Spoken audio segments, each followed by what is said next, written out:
The dishwasher comes nicely packaged on its own little pallet here. Showed up right in my driveway. Pretty convenient.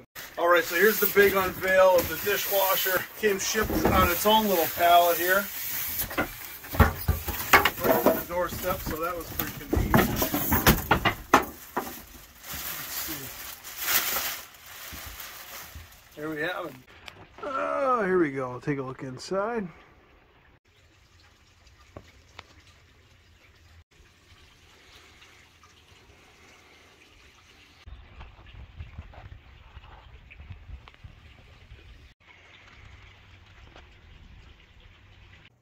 Here's a look underneath here, taking off the kick plate.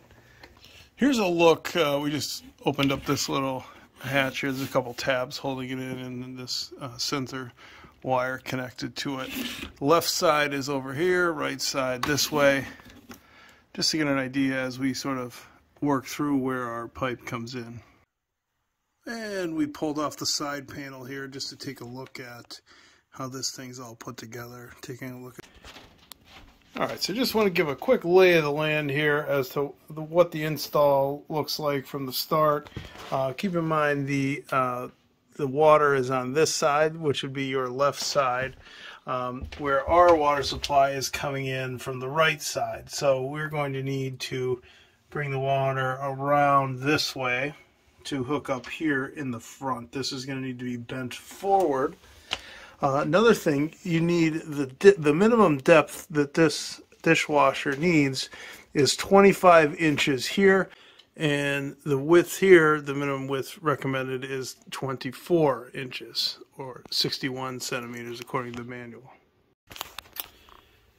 You can see we've built these two tracks here for the dishwasher to slide back on, and that does two things. One, allows the dishwasher to slide back more easily and remain flush, but also creates some clearance for the water line and the electrical line.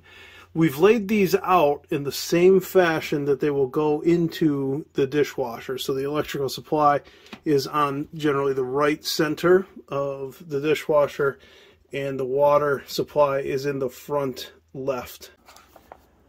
Alright, step one, you're going to want to check the door tension, and these springs on the edge here provide that. And for more tension, we're going to move up. Less tension, we'll move it down. Okay, so the key to this test, you want to test the tension here, is to open the door and then leave it and see if it stays. This is balanced, you want it to be here. If it drops, you want to increase the tension on the side. If it swings back shut, you want to decrease the tension. So again, decreasing the tension would be moving it down, and increasing would be moving it up. The next thing to do before we go ahead and install this and set it in is you want to make sure that your legs are level, because you're not going to have access to the back leveling feet once it goes in. In this instance, we determined that the left side was about 1/4 of an inch lower than the right side due to some settling or something else. So we want to make sure that the left side down here accommodates for the roughly 1/8 to 1/4 inch drop that we have in the back here. Once you push it in, you can adjust the fronts, but if there is a difference to be made up, you want to make sure that the backs are adjusted. And just to show you from another perspective, this is the front of the machine, and here's the left side. This is where the water supply goes in, and this is the electrical box where the electrical will be attached. We've pushed in the dishwasher just to check for level after adjusting the feet. You can see we have it on center, and we're going to pull it back out and work on install.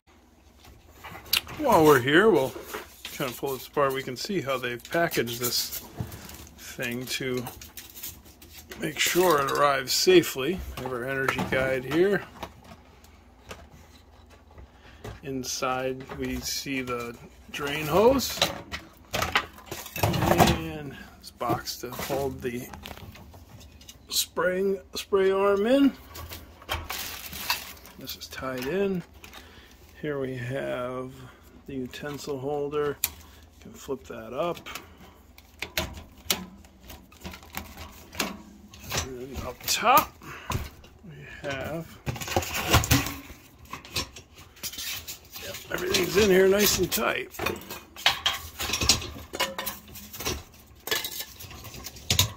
There's some additional racks up here that flip up as well. To give you an idea what the inside looks like here, we have this screen, right? And this sort of pit here that this all comes out when there's a filter inside there. We have the bottom wash arm as well as the top one here. But that's how it assembles. Heating coil.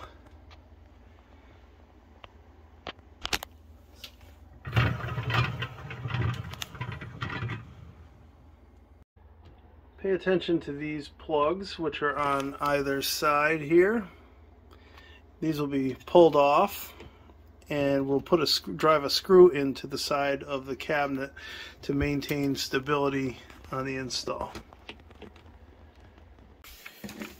Okay, so here's a breakdown of the parts that are supplied. As you can see, we have the hose clamp, the clips that hook in up here, the screws that drill into the side, and also the hose clamp, which is that comes inside the washer. And these are the tools that you'll need. These are the parts that are not included, but you may need, and in fact we did need these parts for this installation. Here's a look at the dimensions. You see we have 24-inch wide, which in our install we had a little bit more room there. We're going to fill that with this trim piece after the fact for a nice tight fit, and 25 inches deep. You can see we are pretty tight in there, so just make sure you have your 25 inches of depth as well, and 34 inches of height. And that's what that looks like there. The directions also recommend a 2-inch clearance on either side if you're installing this next to a wall. For example, if there was a wall here, you want 2 inches of clearance, and you also want 25.6, let's say 26 inches of clearance this way to accommodate the door swinging out. So for example, if you had an oven next to this, you would need this to have a 26-inch clearance coming this way. Now you have some options here, whether your water comes in from the right or from the left. Ours comes actually in from here, so we have the option to bring the water across the front or back over and out to the front. So there's two options here, and there are tracks provided in the bottom of the dishwasher to route that way. Same with the electrical. Ours is coming from this side, and we could actually route it in front of and then hook up, or we can take it back behind, out, in here. It depends how easy your route is. When routing the water line, you'll see here they recommend a 3-inch clearance from the floor. So here we are taking the drain hose and using the angled 90-degree side, we're tightening it down with a hose clamp. I believe that is a 9/32 bolt there. At the other end of the drain line, the straight end, we have a 1-inch barb connection here, and we're going to slide that down over the connection and tighten with a hose clamp. Just a note, there's only one hose clamp included, so you'll need to supply one, likely the one that was on your previous dishwasher. But if it's a new install, you're going to need another hose clamp.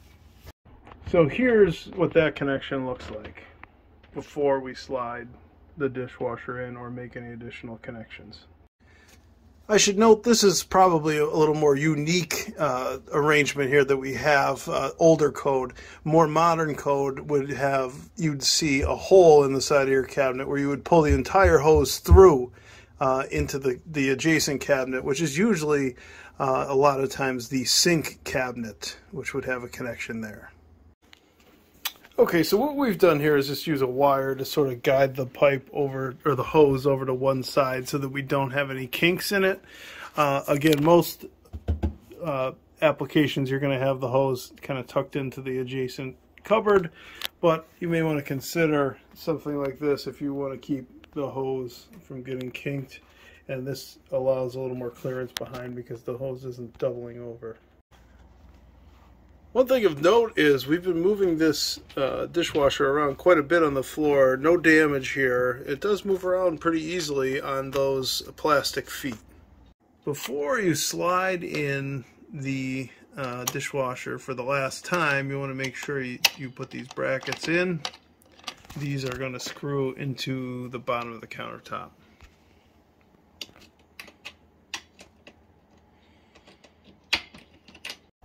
Now we're going to install the 90-degree fitting here into the bottom of the dishwasher. This is the supply line.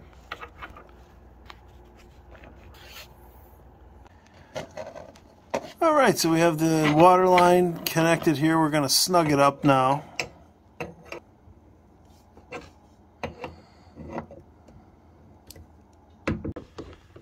Okay, now we're going to move the electrical box to get access to the wiring.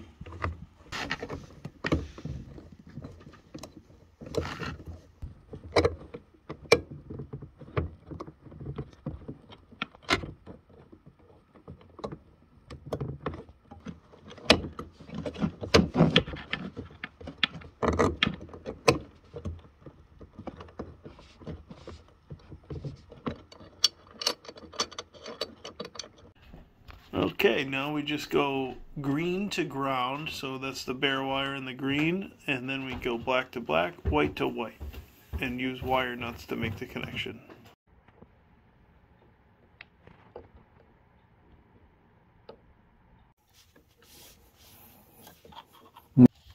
Okay, once we have all these connections made, we're going to reinstall the junction box to protect it.